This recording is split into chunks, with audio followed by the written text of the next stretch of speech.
கிறிஸ்துவுக்கு அன்பானவர்களே, இந்த காலை வேலைக்காக சோத்தரிக்கிறோம். இந்த நாலு வேதத்துக்கு ஆதாரமாகி மத்தேயு 13ஆம் அதிகாரம் 34ஆம் வசனம் சோதிக்கப்பட்டிருக்கு. ஆண்டவருங்க ஒரு ஓமைகளை சொல்கிறார். ஒரு எஜமான் தன் தூர தேசத்துக்கு போகும் பொழுது தன் வேலைக்காரருக்கு சில அதிகாரங்களை கொடுத்து, ஒவ்வொரு வேலைக்காரருக்கும் ஒவ்வொரு அதிகாரத்தை கொடுத்து அவர் கடந்து வருவார். ஆனால் போகும்போது சொல்லிட்டு போவார், வரும்போது அவர் எப்போ வருவார்னு சொல்ல முடியாது. அது இங்க வேதத்துல சொல்லப்பட்டிருக்கு. அப்போ தேவன் உலகத்துல அநேக பொறுப்பாளர்கள்லாம் அவருடைய வேலைக்காரர் தான். ஊழியக்காரர் வேலைக்காரர் தான், நாட்டை ஆளுகிறவரும் அவருடைய வேலைக்காரர் தான். சொல்லப்போனா ஊழியக்காரர்னு சொல்லலாம். வேலைக்காரர் ஊழியக்காரர் ஒன்றும் இதுவும் இல்லை, ஊழியக்காரங்க அப்படி சொல்லலாம். நாட்டை ஆளுகிறவரும் ஊழியக்காரங்க தான், வேலைக்காரங்க தான். அவருக்கு ஊழியம் செய்கிறவரும் வேலைக்காரங்க தான், அவருடைய வேலையை செய்கிறோம். அதே போல ஒவ்வொரு காரியங்களும் ஒவ்வொரு அதிகாரிகளும் அவருடைய வேலைக்காரங்கள், ஒவ்வொருடைய தலைவரும் அவருடைய வேலைக்காரங்க. ஒவ்வொருக்கும் ஒவ்வொரு கொடுக்கப்பட்டிருக்கு.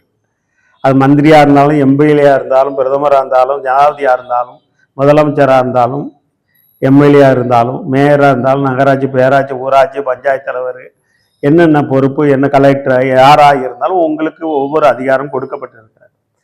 அதே போல சபை நடத்துறவங்களுக்கு ஒவ்வொரு அதிகாரம் கொடுக்கப்பட்டிருக்கு. ஊழியக்காரனுக்கு ஒரு அதிகாரம் கொடுக்கப்பட்டிருக்கிறது. ஆனா அந்த அதிகாரத்தை அவருக்கு கொடுத்துட்டு நம்மகிட்ட கொடுக்குறாரு, கொடுத்துட்டு போயிடுவார். திடீர்னு வருவார். அந்த அதிகாரத்தை நம்ம திடீர்னு வருவார். அதனால நீங்க விழித்திருந்து அந்த உங்களுக்கு கொடுக்கப்பட்ட வேலையை, அதிகாரத்தை சரியானபடி பயன்படுத்தியிருக்கணும், வேலையை செய்திருக்கணும். உங்களுக்கு கொடுக்கப்பட்ட வேலையை செய்திருக்கணும். அந்த அதிகாரத்தை அதிகாரமாக அதை சரியாக பயன்படுத்தியிருக்கணும்.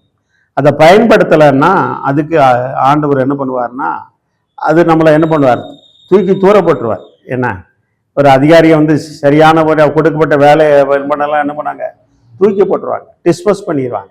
அதே போல எந்த ஊழியக்காரனாக இருந்தாலும், எந்த பிரதமராக இருந்தாலும் சரி, முதலமைச்சராக இருந்தாலும் சரி, அதான் தூக்கி போட்டு அவர் கொடுக்கப்பட்ட ஒரு வேலையை அந்த அதிகாரத்துக்கு என்ன கொடுத்துருப்பார். தேசத்தை ஆளுகிறத, குடும்பத்தை ஆளுகிறத, கம்பெனி ஆளுகிறதுக்கு, ஸ்கூலில் பிள்ளைகளை ஆளுறதுக்கு, இப்படி பல காரியங்கள் இருக்கிற, சபையை ஆளுறதுக்கு. அப்போ அந்த அதிகாரத்தை என்ன பண்ணணும், அதை சரியாக படி பயன்பட.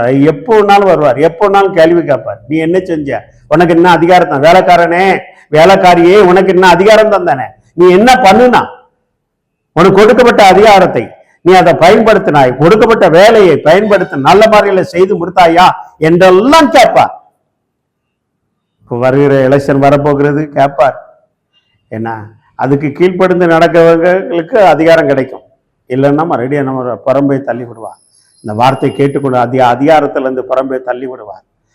தேவனுடைய பிள்ளைகள், நீங்க யாராக இருந்தாலும் சரி, அவருக்கு எல்லாருமே அவருடைய வேலைக்காரங்க தான். அவர் சர்வலோகத்தின் சேனை, அவர் பரம தேவன், அவர் சர்வலோகத்தையும் படைத்தவர் அவர் தான். என்ன, அவருக்கு மிச்சம் அதிகாரம் ஒன்றும் கிடையாது. அதனால உங்களுக்கு நீங்க வேலைக்காரர்கள், நான் ஒரு வேலைக்காரன், எனக்கு கொடுக்கப்பட்ட வேலையை நான் ஒழுங்காக செய்யணும். அப்படி செய்யும் பொழுது தான் ஆண்டவர் என்ன பண்ணுவாருன்னா, மேலும் நமக்கு அதிகாரங்களை தருவார், கிருபைகளை தருவார்.